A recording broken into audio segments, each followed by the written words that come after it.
Hey up guys! So with 2020 coming to a close, I just wanted to take a moment to personally thank Ryan Murphy for all the Netflix content he has provided us with during the pandemic. Honestly, most of the content I made on my channel this year, he had a hand in producing. Some of it great, some of it not so great. But we're capping off the year with some zazz with a film which celebrates self-love, identity, and all things queer, directed by Ryan Murphy himself. Put on your finest tux or dress, cause we're going to the prom.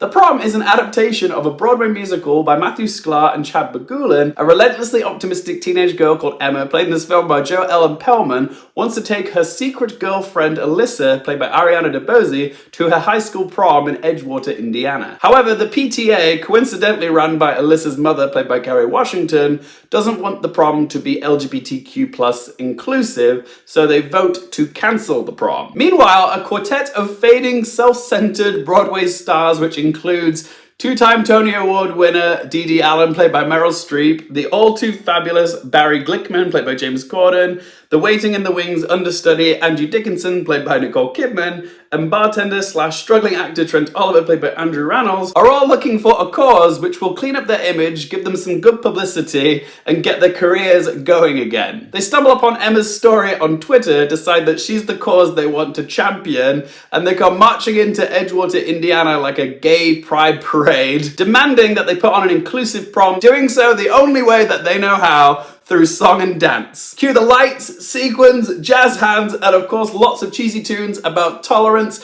dancing, and loving your neighbor. Before we continue, if you guys are enjoying the video, please hit the thumbs up button. If you want more movie and TV content just like this, then click subscribe, and be sure to let me know what you thought of The Prom in that comment section down below. I'm gonna come out and say that I really enjoyed The Prom. It's not perfect, Lord knows it certainly has its problems. I'm gonna talk more about those problems later in this video, but as an openly gay man who loves a hammy musical, I found The Prom to be a mostly enjoyable watch. I've seen on film Twitter that The Prom already has its haters, but if you ever enjoyed Glee, then you can sit back and let the Ryan Murphy goofiness wash all over you. This is one of those films where you can tell everybody involved making it was having the best time on set. It's just campy, feel-good fun. And when the cast is having fun, you're having fun. It's got two wonderful performances from its central pairing, which is the lesbian teenage girls. You've got the cheerful Emma, played by Ellen Pellman.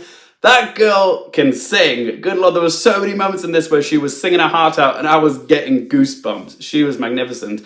And then you've got Ariana DeBose, who plays Alyssa, and she beautifully nuances the torn identity of this teenage character. Her mother, played by Kerry Washington, is putting so much pressure on her to be perfect and to be this, idealistic teenage daughter. And yeah, she beautifully captures that. Keegan Michael Key as the sympathetic headmaster, I thought he was great. And then of course you've got Meryl Streep, who is channeling her inner diva as Dee Dee, doing all these high kicks. Bloody hell, Meryl Streep's like 71 and she's doing high kicks higher than me. It's just like, wow! The music was infectious and uplifting. The choreography as well was to die for. However, the musical set pieces were a bit hit or miss. When it works, it's great. Like Andrew Rennells singing this song about loving your neighbor in this mall, and there's this bit where he gets into a fountain and it's spraying water as the camera dollies back. It's all very majestic and awesome. Or the final powerhouse anthem at the prom, that was wicked. But then you've got these really underwhelming numbers, like this Bob Fosse inspired song with a quite frankly wasted Nicole Kidman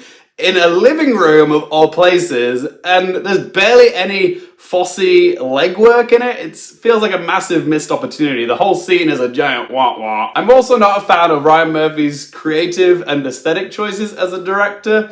If I was to sum up Murphy's style in one word, it would be garish. For one, the camera never stops moving. It's continually in motion. Even in the scenes where there's something serious happening, the camera is just whooshing around the characters, unnecessarily so. I felt dizzy in places. The color palette is an assault of primary and secondary colors.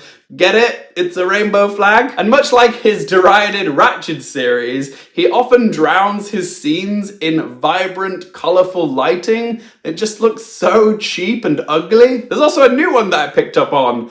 Lens flare. That's one more stylistic choice, which makes me seriously question Ryan Murphy's taste level. Alright though, we need to talk about the giant non-gay elephant in the room, and that is James Corden's performance as Barry Flickman. First of all, I'm baffled that Ryan Murphy, an out and proud gay man himself, allowed a straight man to play the leading gay character in a film which celebrates queer people in the year 2020. Now let me clarify something. I have no issue with straight actors playing gay roles and vice versa. The way I see it is the role should go to whoever is best in the audition.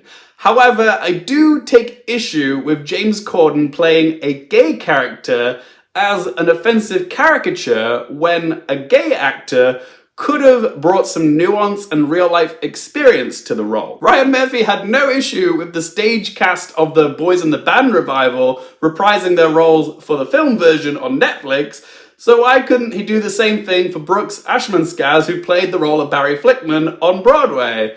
Oh, I know why. Because he's not a household name like James Corden. But let's be honest, when you've got Meryl Streep in your cast and the movie is going straight to Netflix, you don't need a tosspot like James Corden to get people to watch it. Newsflash, nobody is watching this movie for James Corden. And Corden is so horribly miscast here. To add insult to injury, his characterization is as stereotypical as they come. His Barry is a flouncy, limp-wristed, lisping Broadway queen, and any scenes that allow depth, you can see that he's trying so hard to sell the pain, but it comes across as so forced and unauthentic. I honestly don't know which I loathe more, James Corden in Cats or James Corden in The Prom. They're both so offensive, but for different reasons. In the end, guys, despite its flaws, I still enjoyed The Prom. It's a film which is going to speak to so many LGBTQ plus kids out there. I wish I had a film like this whilst I was going through puberty, so it's a film which I'm actually happy exists. The film is so predictable and corny, but it's preaching nothing but positive vibes and messages, and we could use more of that in 2020. Let's ask them 3 questions. Firstly, would I watch it again?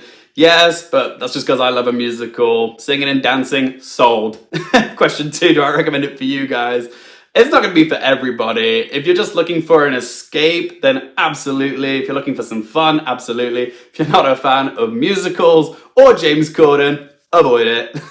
Question number 3, what score to give it out of 10? Like I said, it's fun, but flawed. So I'm going to give The Prom a score of 6.5 out of 10. But as always, guys, it's just one bloke's opinion. I would love to hear from you guys. What do you guys think of The Prom? Love it, hate it, somewhere in the middle? Whatever you have to say, let me know in that comment section down below. If you enjoyed the video, please hit the like button. If you want more movie and TV content just like this, don't forget to click subscribe. And if you want to follow me on any social media, Twitter, Instagram, Letterboxd, on that video description down below. And as always, thank you guys so much for watching. For more things related to movies, TV, and popcorn culture, I'm Luke Airfield, and I'll see you next time.